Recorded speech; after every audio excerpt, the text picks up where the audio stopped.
Hello, my name is Elaine Betts of Gofar Consulting, and today we're going to be looking at what happens when the needle hits red and the different actions to adjust our comfort zone. Have you ever turned the volume up when playing music so loud that it hits the red? Have you ever heard of a compressor limiter? And what does all this have to do with being successful in our professional life? A compressor limiter is a device that is an automatic volume control. It reduces the volume when the sound gets too loud, preventing the volume from hitting the red and keeping volume levels consistent. So no matter what you do, depending on how the settings are set on the compressor limiter, it is going to keep the volume at that point at which it was set. Now, this is really important in some circumstances, as for public speaking, for example, musicians and DJs. We don't want to go and blow the speakers up and deafen our audience, right?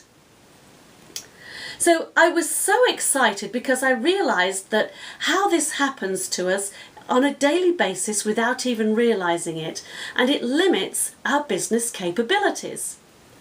It stops us from moving too far forward out of our comfort zone. I realized that our brain is like a compressor limiter. It dampens down the actions and what we do and the settings that we set at in our belief system and the way we think as either being too loud or too much volume for us to actually deal with. So this is really cool, right? That by adjusting the settings of our own compressor limiter, the way we think, our thinking patterns from our subconscious mind, we can actually change what we hear, the way we hear it, our listening, and we can adjust our comfort zone accordingly. Brilliant! So how are we going to do that?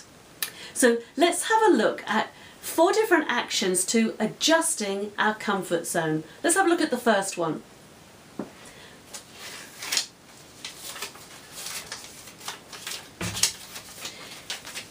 One is have a mentor, someone that you can bounce ideas off. Maybe it's a coach, someone that has walked the path before and can encourage you and support you. So that's number 1. Now let's have a look at number 2.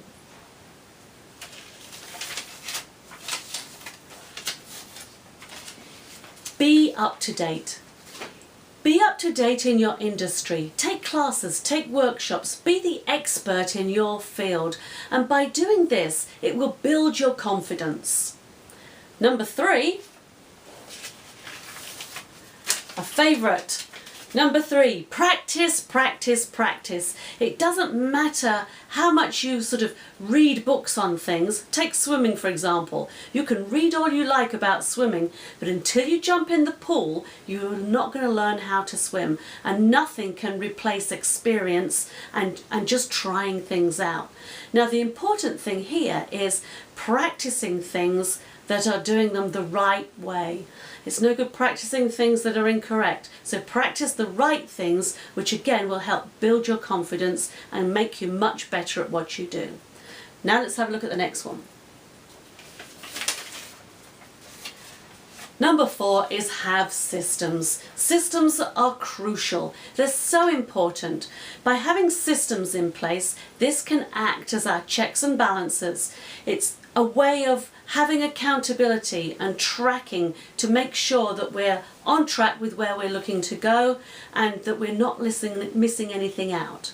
So these are all important. These actions will act as a mechanism to increasing the settings on your own personal compressor limiter, okay?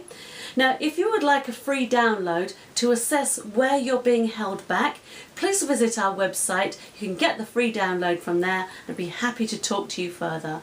My name is Elaine Betts of Gofar Consulting.